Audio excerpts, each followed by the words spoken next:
What's up, friends? Welcome to The Beautiful Mess, where we talk about tools and tactics to improve your life. I'm your host, Paul Dittus, a creator, and I am super excited to join you today as we dive into a snapshot of a creator's life.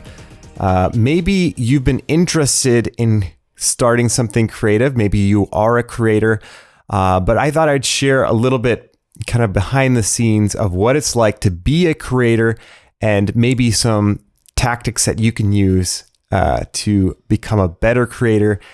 And how do you find inspiration, where to look for inspiration. So I'm super excited to have you along on this journey. I want to start things off actually by recommending a book. I love books, as you probably know. This year, my goal is to read 40 books. Actually, I want to give you a quick update on that because I've been doing pretty good so far. So far, so good. We'll see if I can hold up this trend.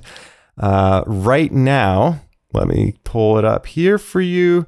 For the reading challenge of 2022, I am currently at 22 books of 40. So I'm, as of right now, it's April 29th. I am 10 books ahead of schedule, which I'm super excited for. And I do apologize. Today is Friday that I'm recording this. I normally put out the podcast on Thursday, but things happened. Life happens. I ended up having a pretty busy week with work, and so I didn't have a chance to record it. But I'm super excited to be with you and to share this episode with you. So the book that I'm talking about is Show Your Work by Austin Kleon. He's a wonderful author, creative. You might have heard of his book, Steal Like an Artist. He also has, I'm trying to remember. But he's got some great, keep going. I want to say, let me pull it up. Because that was the first book. Let me see. Keep going. I was right. I second guessed myself, but Keep Going by him. That was the first book of Austin's that I read. This was part of actually my internship. If you remember, go back and listen to this episode about going into a work that you love. I think that was the episode. But I had an internship with Corey Hyman from Likeable Art, and this book, Keep Going, was definitely a catalyst. He sent it to me, and it was very influential in my creative journey. So highly recommend Austin Kleon's books. So this is the second book that I'm reading of his. And so far it's been fantastic. Very easy to read. It's actually filled with his like artwork, and kind of, he has like this really cool way of like showing ideas instead of like just merely writing about it. He also shows you in art form. And it's just a fun, pleasurable read. Highly recommend. So we'll probably be diving into that book a little bit more. I want to discuss some of the ideas, but before that, I thought it'd be fun to share kind of, since this book is about kind of a snapshot of a creator, what would an episode be without talking about gear? I know that there are people that are in the camp, gear doesn't matter, gear does matter. And I kind of feel like I'm in the middle. Gear does matter to some degree, but at the same time, you can really do a lot with what you already have. But one gear, I don't have it, but I'm actually really excited about is the DJI Mic. The DJI Mic, I would say, is one of the most innovative products that's recently come out. DJI, I would say, is known for their drones and their gimbals, but they're a very innovative company, and they've decided to jump into the realm of mics, and they are really making the competition, run to probably catch up with them, because this mic just has it's like AirPods for your wireless mics, and it's just very versatile. You can plug it into your camera. It can record on the devices themselves. I would say that this is somewhat of a game changer. I mean, obviously you can do many different ways of recording audio. However, the convenience factor, it comes in like again, like this AirPods case where you can just, plug in the receivers and the mics. So it comes with 2 mics. You can plug them right in there and it charges just like your AirPods. And that's just like, it's such a game changer because like, think about it. If you don't have to like necessarily go charge it, plug it in every once in a while, like you can just set it in there. And then when you need to charge the whole case, definitely an innovative product. And like they think about the little details, like putting the levels so that you can see them on your camera, like, so it's not on the top, like another competitor. The Rode Wireless Go 2 is probably the next best thing. I mean, they're both great products. I've tested out the Rode Wireless Go 2. It's good, but I think what the difference is the DJI Mic just has those extra features that you're not going to get in the Rode. And sometimes like, even though the Rode mics, I mean, it probably depends like what you listen to and how it is, but even if their audio quality is slightly better, the features themselves of the DJI, I think make it a better product. There is one thing, actually 2 things that to be aware of if you're considering it. They've found that there seems to be a little bit of interference with the mic cable. Like if you're plugging like a lav mic, certain lavs, I think they've noticed that there have been a little bit of interference sounds. And then, but obviously you can record right on the pack. You don't need a lav, but that's something to keep in mind if you like to use lavs. And then the second is that the horseshoe mount that has been known, I've seen some people complain that they've had it break on them. So yeah, just some things to keep in mind, but otherwise, I'm pretty excited about this product just because I think it's really cool to see innovations happening in the realm of film. And I mean, if you're a content creator, YouTuber, even a podcaster, I would say this is super convenient. Like if you want to go out and record an interview, you just hand the mics to the talents and boom, you're ready to go. Anyways, since this is not all about gear, let's keep going. Let's keep diving into this topic of kind of a snapshot into a creator's life. I don't know. I guess like the beautiful mess, I felt like part of it could be just talking about creative stuff. And yeah, it's kind of an interesting topic. So continuing on. So like inspiration, people think that you kind of have to wait for the muse to attack you and all of a sudden you'll have all these wonderful ideas. But in reality, I don't think that's what you should do, nor is it what the most talented people usually do.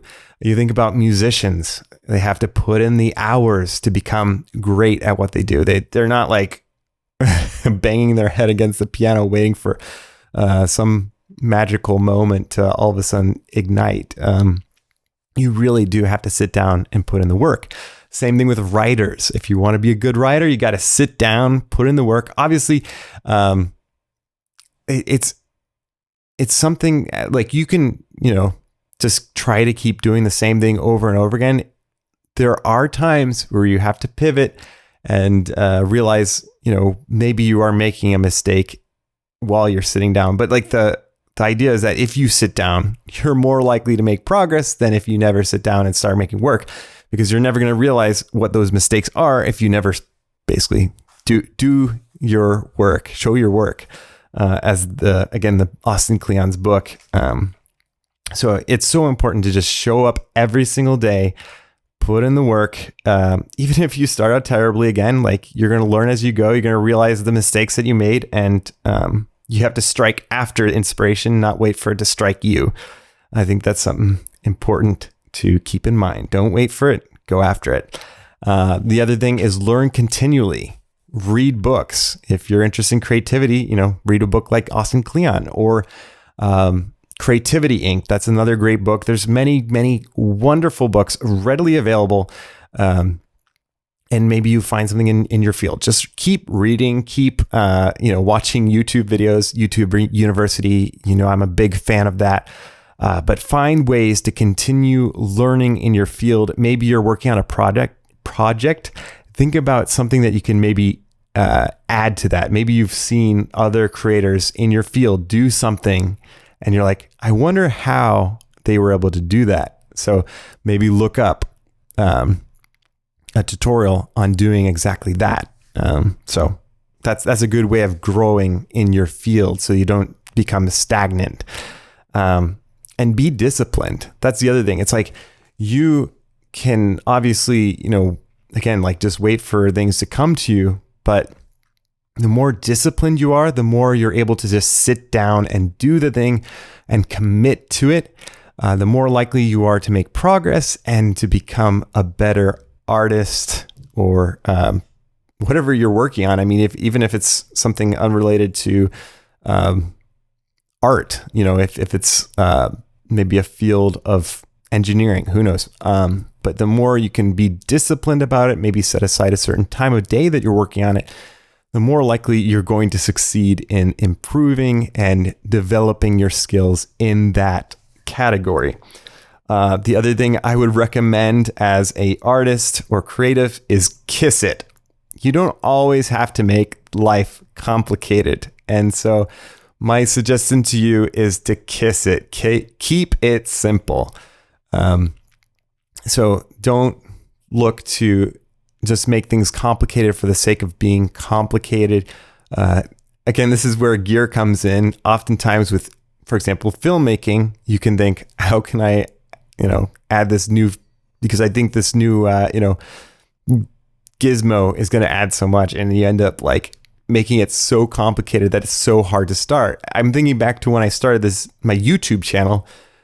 If I had made things more complicated, I very well wouldn't have started it when I did, because maybe I wanted good audio. Like right now, I've got a nice desk set up, but in my apartment where I started the YouTube channel, I did not have that like desk set up. So to set up audio and a mic and all that complex stuff, I mean, it would have taken a lot longer.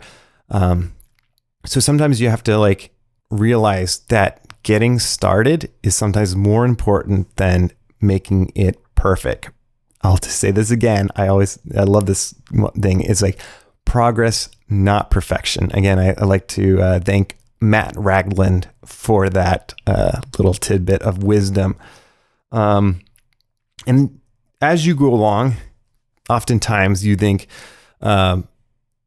maybe I'm not making progress, but you usually are, despite like how it looks. Maybe you don't see it, but you're usually making progress. And my suggestion to you is to celebrate the little wins. So even if it's something very simple as like celebrating that you put work out there for people to interact with and for you to learn, even if it's like it falls short.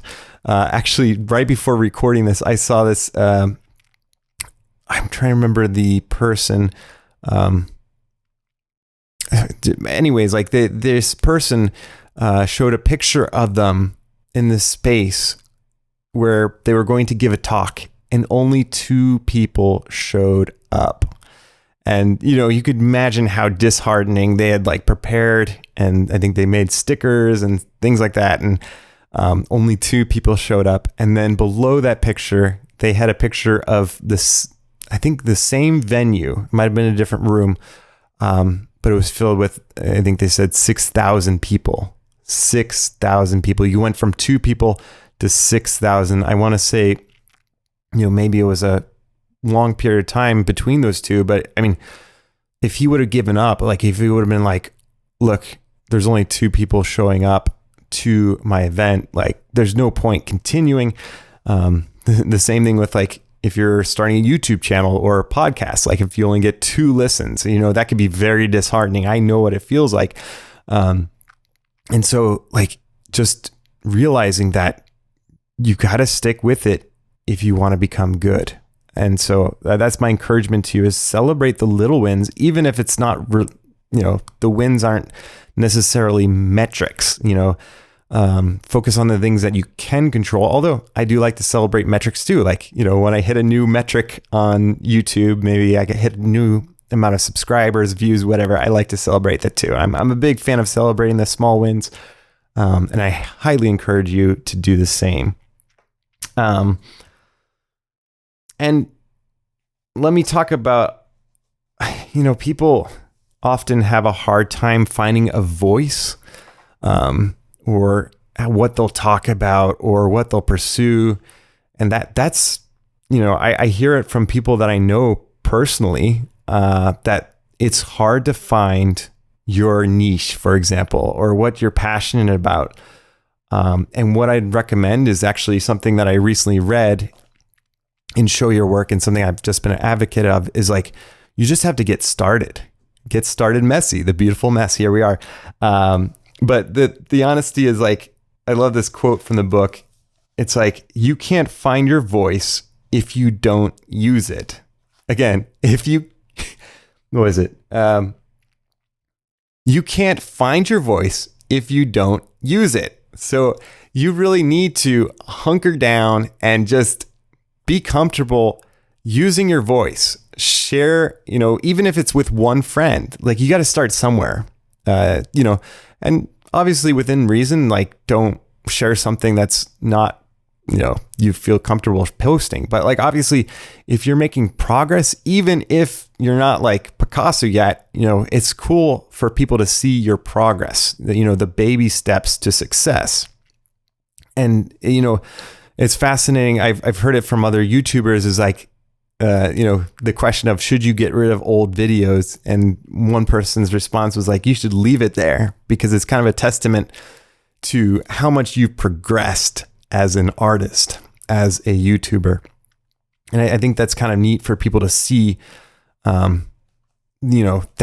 you're just an ordinary, human being. And it kind of gives people inspiration, if they scroll all the way down. I don't know. I'm that kind of person that likes to like look back and see how people began. I guess the creative journey, if you will. It's cool to see people like making progress. And like, if you go from their first to their most recent, it's like, wow, they've made, a lot of progress.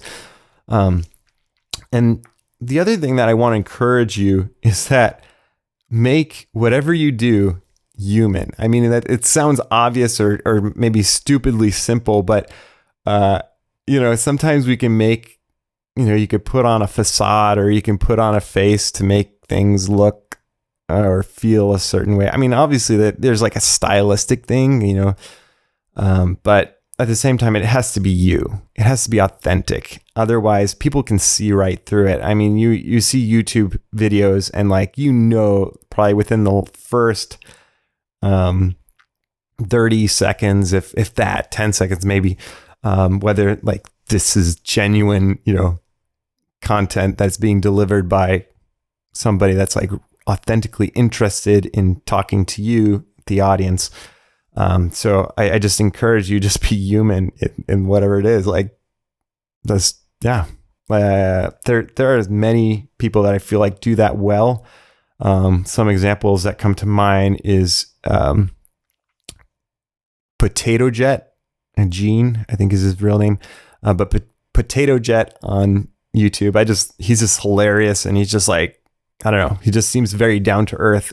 Peter McKinnon, I think that's, part of the reason why they just are so successful is like, they're relatable. I mean, they just seem like normal humans, as weird as that sounds. Another person, I just forgot his name. MKBHD. Like, he's so relatable. Like, he just seems so natural on the camera. Like, it's not like he's putting on a show. And it's just like, just so comfortable, and like, and that's a skill too. Like, probably your first video, and keep that in mind, your first video probably isn't going to be maybe the most fluent or natural, or maybe it's going to be a little stiff. I'm sure mine are terrible, but it's like, you just have to stick with it. Like, even through the awkwardness, it's going to get better. That's why my encouragement to you is just get started and be comfortable making mistakes, but try your best to just be you. That's probably the easiest thing with all the mistakes and whatnot. That's you. So along those lines, like, sometimes polish is actually not better. I think about creators like Mr. Beast. Like, I don't think like the he's going for the film, cinematic look or anything like that, even though he probably could. I think he might lose, some of his viewers or whatnot if he went after that, like, because that's not what his like channel's about. Like, that's not like it's just raw. It's Mr. Beast. What can I say? So yeah, I think you just have to find an intersection of like your human voice and like the artistic value that you can offer. Find the medium that makes the most sense to you and show your work. And that's part of the principle of the book, is like show your work on whatever platform you feel like resonates the most. You don't necessarily have to be on every single platform, but choose the one that you think, one, you'll be able to connect with your audience better, or find your audience. And again, it's like you're sharing your progress. You're making,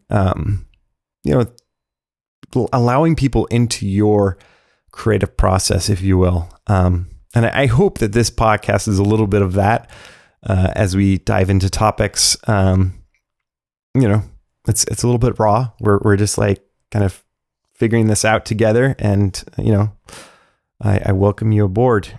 And the other thing is, like, theory can be very fascinating. Art has a lot of principles, theories, and whatnot, and they're important. Don't get me wrong. I was a musician, so I know, and I studied music. Like, I know the importance of knowing the craft, but at the same time, that you can use theory too much, where all of a sudden your art becomes, I don't know, it loses that human element. I think of, John Cage, I'll just say it, it's a very, maybe theoretically or philosophically interesting is his piece. I want to say it's like 3:14. I forget what it is, but basically it's like that, the time and seconds of just pure silence. And it's got like 3 movements, and it's just so funny, like, to see. I mean, it's almost like humorous. Like, it's almost like poking fun at like traditional, music that have like the progression of history of music. And, it's just like, so, just so different. So yeah, that's just like interesting. And as you go about making your content, think about, again, like pushing yourself a little bit. It's called the Goldilocks Rule. It's this idea that you want to be, you want to have a little bit of a challenge.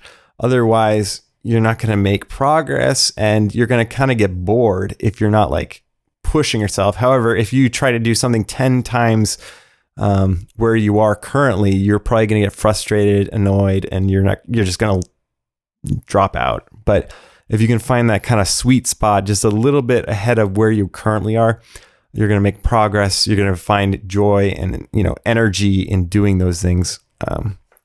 So yeah, just a lot of kind of fun thing. I love talking about creativity. I don't know, something about that. So again, like, to find your voice, think about what you love. That's going to be your starting point, and just like dive in, just go all in. So I love this quote. It's a quote of a quote from Show Your Work. And basically it says, if you work on something a little bit every day, you end up with something that is massive. So keep that in mind. When you start, it's going to be messy, but if you put in the work a little bit every single day, you're going to get better and better. And then you're going to be surprised by what you can accomplish. So start where you can, start where you're at, be okay with the mess, and get going. Yeah, that's all I have for you today. Thanks for being here. Sorry again for having this podcast be a day late, or 2 days at this point. I might be posting it tomorrow. But I appreciate you for being part of the Messy fam. If you wouldn't mind, smash that like button, subscribe, follow wherever you listen to podcasts. We're there, or even watch it on YouTube, Facebook, and Spotify. You can watch it there. But would love to hear from you too if you've got any insights, or maybe there's a topic that you want me to talk about in more detail. I would be happy to hear from you. Feel free to reach out to me. You can find me on all the social media places. So write to me and I'll look forward to hearing from you. And till next time, my friends, stay messy.